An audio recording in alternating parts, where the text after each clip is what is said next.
Good afternoon po. So bumalik po ako ng SNR today. We picked up some groceries kaya po kami nandun, no. Of course, dun po kami nag-lunch. Pero this time, ang kinain ko lang po dun is yung salad. Of course, meron po siyang dressing. Medyo may tamis po yung dressing. Tapos chicken. So hindi po ako kumain ng pizza, hindi rin po ako kumain ng french fries. So again, no, out of curiosity, I just wanted to check kung ano po yung blood sugar, epekto po sa blood sugar after 2 hours.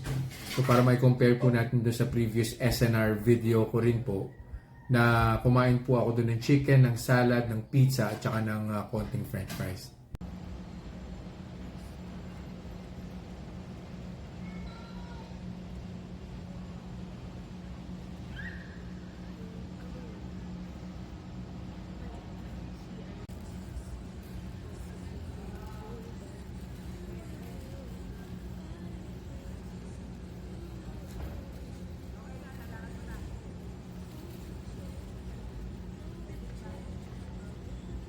Let's go ahead and check my blood sugar kung ano pong nangyari, kung ano naging epekto.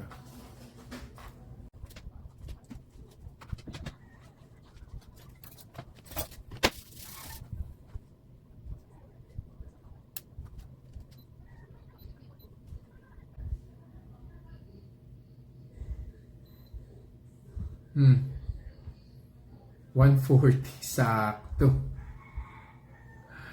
Well, most probably is because of, alam naman natin, may breading yung chicken nila doon. And at the same time, yung dressing, yung salad, medyo may tamis siya, no? So yeah, it's a full meal, 140. Kung talagang wala na pong makakainan sa labas at yun na lang talaga yung choice, then hindi ka nga lang kakain ng pizza at saka ng french fries para masigurado mo na hindi mag-shoot up yung blood sugar mo. So yun lang po for this review. See you guys in the next vlog. Bye-bye.